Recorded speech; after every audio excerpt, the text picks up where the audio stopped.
భారీ వరదలతో అస్సాం అతలాకుతలమవుతోంది. రాష్ట్ర వ్యాప్తంగా వరదల వల్ల మరణించిన వారి సంఖ్య 56కు పెరిగింది. 29 జిల్లాల్లో వరదల ప్రభావం చూపిస్తుండగా 23,13,000 మంది నిరాశ్రయాలుగా మారారు. మోరిగావ్ జిల్లాలో వరద బీభత్సానికి ఏకంగా 194 గ్రామాలు నీట మునిగాయి. పెద్ద సంఖ్యలో ప్రజల ఆస్తులకు నష్టం జరిగింది.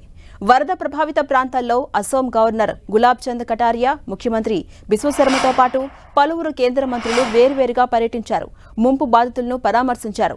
ఈ పర్యటనలు మరో 2 రోజుల పాటు కొనసాగబోతున్నాయి. ప్రస్తుతానికి వరదల పరిస్థితి అదుపులోనే ఉందన్నారు సీఎం బిశ్వ శర్మ.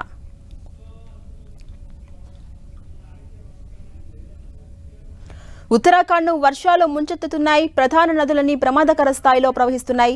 చంపావత్, అల్మోరా, పిథోర్గఢ్, ఉధమ్ సింగ్ నగర్తో పాటు కుమాన్ ప్రాంతాల్లో మరో వారం రోజుల పాటు భారీ నుంచి అతి భారీ వర్షాలు కురిసే అవకాశం ఉందని ఉత్తరాఖండ్ వాతావరణ శాఖ అధికారులు స్పష్టం చేశారు. డెహ్రాడూన్, తెహ్రీ, హరిద్వార్ నదీ పరివాహక ప్రాంతాల్లో ఆరెంజ్ హెచ్చరికలు జారీ చేశారు. ఉత్తరాఖండ్లో గంగా, అలకనంద, భాగీరథి, శారద, మందాకిని, కోసి నదుల్లో నీరు భారీగా ప్రవహిస్తోంది. ముందస్తు జాగ్రత్త చర్యల్లో భాగంగా ఈ నదులను ఆనుకుని ఉన్న 100 రహదారులను అధికారులు మూసివేశారు. అలకనంద నది ఉప్పొంగడంతో రుద్రప్రయాగ్ వద్ద నది ఒడ్డున ఏర్పాటు చేసి 10 అడుగుల శివుడి విగ్రహం నీట మునిగింది. నైనితాల్, పౌడి జిల్లాలోని అన్ని విద్యాసంస్థలకు ఇప్పటికే సెలవులు ప్రకటించారు అధికారులు.